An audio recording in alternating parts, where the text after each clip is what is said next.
इंशाअल्लाह जो हमारी मार्च, इस्लामाबाद की जो मार्च थी, हकीकी आज़ादी की मार्च, जो हमारे ऊपर जो गोलियां चली वजीराबाद में, जिधर रुकी 13 लोगों को हम में से गोलियां लगी और एक मौज़म शहीद हुए।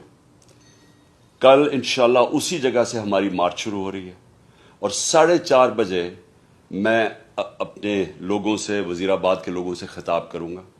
और मैं आज आप सबको कहना चाहता हूं कि देखें, ये जो हकीकी आज़ादी की तहरीक है, ये आपके लिए, पाकिस्तानियों के लिए। जो कौम आज़ाद नहीं होती उसका कोई, उसकी परवाज ऊपर नहीं होती।